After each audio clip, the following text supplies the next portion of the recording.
Right, this is the first excellence question from the NZAMT algebra paper for 2014.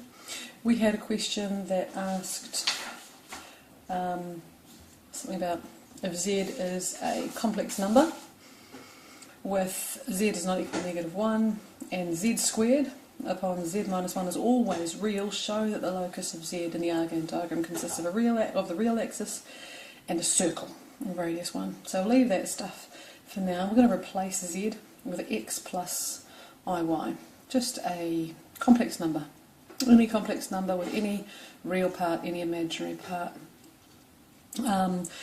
We are also replacing the z in the denominator with x plus iy, and then we're going to expand this top line to get this, and grouping together the real parts of the denominator so that I can easily find the conjugate, which is just x minus 1 minus iy. Then, so multiplying by your complex conjugate, you end up with all of this stuff, and you've got some real terms here and some imaginary terms. There's another imaginary term. All of these are multiplied together, so there's another imaginary term, all of that. It's a real term because it's got no I in it. It's a real term, it's got no I in it, and then you've got an imaginary term here, y cubed I. So if, taking that second part of the question, so if this complex number is always real, then we want this imaginary part, these 3 bits, from when I expanded it, I want those to equal 0.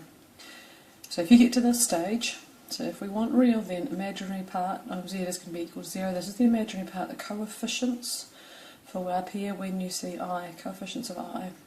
So we've got a 2xy x minus 1 there, coefficient of that I. We've got this coefficient of I, negative x squared y, and you've also got that last y cubed as a coefficient of I. So that's your imaginary part. That imaginary part equals 0. Factorising out a y from every one of those terms, and then just tidying up, I've got this y squared left. I've got a 2x squared left, that's from here expanding out, 2x squared. I've got a minus 2x, that's from here, so my 2x squared is from there, my 2x is here, and then I've got my x squared there. I'm grouping my like terms. I've got a my y squared still. I've got here x squared, and I've got a 2x. To get this part here into some kind of circle, I need to complete the square for the x's. So for x, I'm going to go x minus 1, which is a half of your coefficient of x, squared. Now I've got to subtract negative 1 squared, so there's that negative 1 introduced because of the square, and then I've got my y squared equal to 0. So I've got this multiplied by all of this equals 0, so either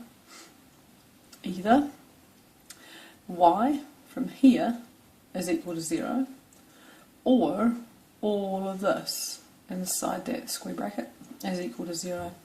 And if all of this inside here is equal to 0, taking a negative 1 onto the other side means I've got positive 1 here. So therefore, this is my circle.